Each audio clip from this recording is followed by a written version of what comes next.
Mobile سے photo لینے اور سیلفیاں بنانا وہ ٹھیک نہیں ہے۔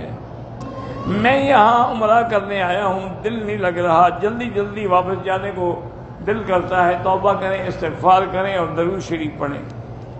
اگر کوئی شخص آواز کی پتہ نہیں کیا کہ بیوی کو خدا کو حاضر ناظر کر کے ایک ساتھ 3 طلاق، وہ 3 طلاقیں ہوں گی۔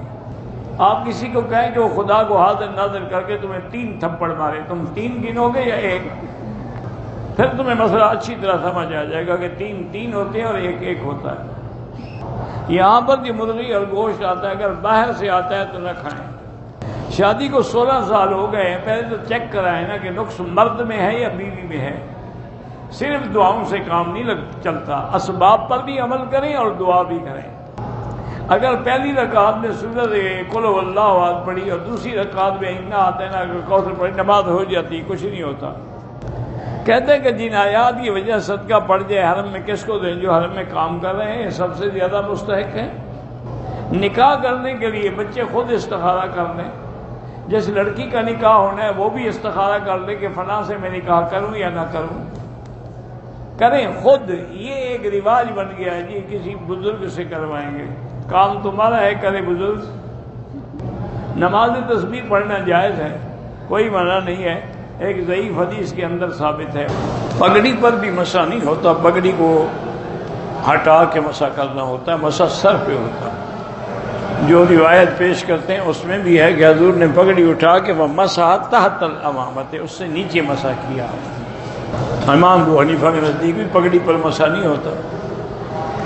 حضور کی قبر مبارک جو ہے وہ لحد والی ہے یا شق لحد والی ہے۔ والد اپنی بیٹی کا جو نئی بچی ہوتی ہے اس کا پیمپر تبدیل کر سکتا ہے؟ کر سکتا ہے، کیوں نہیں کر سکتا؟ بچی ہے، اس کی بیٹی ہے، اس کی معصوم ہے۔ اگر کسی کے ذمے سجدہ تلاوت ہو، وہ فوت ہو جائے، بعد میں جب یاد آئے کر لے۔ وتر کی نماز میں دعائے قنوت پڑھنے کے بعد اور بھی کوئی دعا پڑھ سکتے ہیں۔ بیٹے کو عالم بنانا چاہتی ہوں، اللہ کرے اللہ سب کے بیٹوں کو صالح بنائے، عالم بنائے، فرما بردار بنائے۔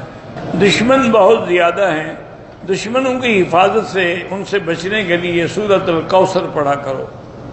جنت کی حوریں جو ہیں وہ دنیا کی جو جنتی عورت سے نہیں، دنیا کی عورت جو ہے وہ حور سے بھی بہتر ہوگی، کیونکہ حوروں نے تو نماز نہیں پڑھی، روزے نہیں رکھے، حج نہیں کیے، عمرے نہیں کیے، انہوں نے تو کیے ہیں۔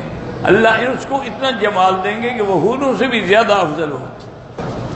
اگر کوئی آدمی وضو کی حالت میں پان کھا لے یا تمباکو کھا لے، وضو تو دوبارہ نہیں کرنا پڑے گا، لیکن منہ صاف کرے، کیونکہ اگر ہوا آ رہی ہو تو اس کو مسجد میں آنے سے اللہ کے نبی نے منع فرمایا ہے۔ ہمارے گھر کا سودا وودا جو ہے بڑی باجی لاتی ہیں، دکاندار سے تو پیسے کم کرواتی ہیں، ہم سے پورے پیسے لیتی ہیں، تو لینے بھی تو جاتی ہیں نا، آپ کی خدمت بھی تو کر رہی ہیں، اتنا حق تو اس کا بنتا ہے نا۔ آپ خود لے آیا کریں، وہ نہیں کاٹے گی پیسے۔ تم بھی تو سودے کے لیے باجیوں کو بھیجتے ہو نا، تمہارے پاؤں میں مہندی لگی ہوئی ہے، چہرے پر داغ دھبے ہیں، بہت علاج کرایا ہے، وہ ٹھیک نہیں ہوتے۔ اللہ پاک سے دعا بھی مانگا کریں اور زمزم بھی پیا کریں۔ اور علماء نے ایک اللہ کا نام ہے یا جمیل جملنی وادم جمالی، یا جمیل یا جمیل یا جمیل اللہم جملنی وادم جمالی، یہ پڑھ کے منہ پہ ہاتھ پھیرا کریں۔ سعودی عرب میں جتنے فیصلے ہیں وہ فقہ حنبلی پہ ہوتے ہیں، امام احمد بن حنبل رحمۃ اللہ علیہ کی فقہ۔ گھر والے زبردستی کر رہے ہیں کہ تم جو رشتہ آیا ہے اسے شادی کر لے، کہ مجھے پسند نہیں ہے، میں اپنے حساب سے اچھے اخلاق والی پاک دامن لڑکی سے شادی کرنا چاہتا ہوں۔ آپ کی اچھی نیت ہے، والدین کو سمجھائیں کہ اس میں کوئی نقص ہے تو ان کو بتائیں، ورنہ بہتر یہ ہے کہ استخارہ کرو، اگر خیر ہو تو اللہ پاک آسان کر دیں، شر ہو تو اللہ خود دفع کر دیں گے۔ شادی میں فضول خرچی، رسومات، ناچ گانے سب حرام ہیں، شریعت کے خلاف ہیں، یہ سب یہودیوں کی اور ہندوؤں کی رسمیں ہیں۔ میں نے 2017 میں حج کیا، آپ بار بار دل کرتا ہے دعا کرتے رہیں، یہ دل کرنا اور تمنا میں بھی تو ثواب ہے نا۔ میری خالہ کی عمر 40 سال ہے، رشتے اب بھی آتے ہیں لیکن وہ انکار کر دیتی ہے، اللہ اس کو ہدایت دے، اگر وہ نہیں کرنا چاہتی تو اللہ ہدایت دے سکتا ہے، بندے کیا کر سکتے ہیں۔ ہو سکتا ہے اس میں کوئی وجہ ہو، کوئی مجبوری ہو، ورنہ آج تو لوگ رشتے ڈھونڈتے ہیں، 40 سال والی کا تو کوئی رشتہ ہی نہیں آتا، اس کے رشتے آتے ہیں اور وہ نہیں کرتی، تو اس کا معنی یہ ہے کہ اس کے اندر کوئی ایسا عیب ہے جس کو وہ چھپانا چاہتی ہے۔ بہرحال اللہ ہدایت دے۔ میری خالہ کی عمر 60 سال ہے، بیوہ بھی ہے، والد سے ان کی نکاح کرنا چاہتا ہوں، میری خالہ کی بیٹی انکار کرتی ہے اور خالہ خود راضی ہے، استخارہ کرو، خیر ہوگی ہو جائے گا، شر ہوگا دفع ہو جائے گا۔ مسافر کے لیے سنت اور نفل معاف ہے، فرض پڑھنے ہیں اور وتر پڑھنے ہیں، باقی اگر پڑھے گا تو ثواب ملے گا۔ اگر مسجد میں نمازی کم ہوں پھر بھی جو پہلی صف ہے اس کا ثواب ملے گا، کم ہوں یا زیادہ ہوں۔ میرے چہرے پہ دانے ہیں، اگر نماز کی حالت میں نے توڑ دیا، پیپ نکل آئی، کچھ نہیں ہوتا، لیکن توڑا نہ کرو۔ پاکستان سے حضور پہ سلام نہیں پڑھے جاتے، درود پڑھا جاتا ہے، وہ درود جو نماز میں پڑھتے ہو۔ اگر کسی کو کمپیوٹر یا موبائل دلایا جائے اور وہ اس کا غلط استعمال کرے تو اگر وہ آپ جانتے ہیں کہ غلط استعمال کرے گا پھر تو آپ گناہ میں شریک ہیں، پھر مدد نہ کریں۔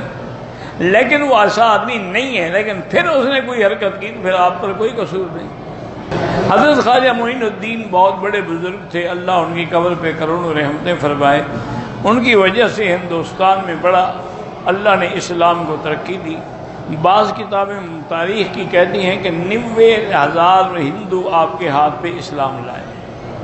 ہمارے مسجد میں لوٹے رکھے ہوئے ہیں، منہ بھر بھر کے وضو کیا جاتا ہے، میں نمازیوں کے لیے لوٹے بھر کے رکھتا ہوں، بالکل آپ کو ثواب ملے گا۔ نئی حدیث سنی ہے کہ جو بندہ سورۃ الم نشرہ لکا پڑھے گا اس نے میرا غم دور کر دیا۔ مجھے نہیں پتا حدیث میں کیا لفظ ہیں، وہ لفظ لکھو، تم سمجھے ہی نہ ہو تو معنی یہ ہے کہ اللہ نے آپ کے سینے کو۔ میں مسجد کی جو غیر ضروری لائٹ ہیں اور غیر ضروری پنکھے چل رہے ہوتے ہیں ان کو بند کر دیتا، بالکل یہ بھی مسجد کی خدمت ہے کہ بلا وجہ بل آئے گا۔ کہتے ہیں کہ میں سنتا آیا ہوں کہ لڑکیوں کے ساتھ تو 7 شیطان ہوتے ہیں، لڑکوں کے ساتھ 1 شیطان ہوتا ہے، تو خرابی تو لڑکوں میں زیادہ ہوتی ہے، تو وہی خود جو شیطان ہے ایک اور مل گیا، ڈبل ہو گیا نا وہ، اس کے ساتھ شیطانوں کو تو پتہ نہیں، آپ نے دیکھے ہیں کہ 7 شیطان ان کے ساتھ ہوتے ہیں، تمہارا تو پکا ہو گیا نا، 1 شیطان 1 تم خود۔ اگر احتلام ہوا، کپڑے دھو لیے، نماز کے دوران 1 یا 2 چھوٹے داغ نظر آئے، کوئی بات نہیں، نماز ہو جاتی ہے۔ کہتے ہیں کہ جو بیوہ عورت اپنے بچوں کے لیے حفاظت کے لیے دوسری شادی نہیں کرتی، بالکل اللہ اس کو جنت دیں گے، لیکن بہتر یہی ہے کہ وہ شادی کرے تاکہ پہلے اپنے ایمان کو تو بچائے، بچوں کی حفاظت تو بعد میں کرے گی نا۔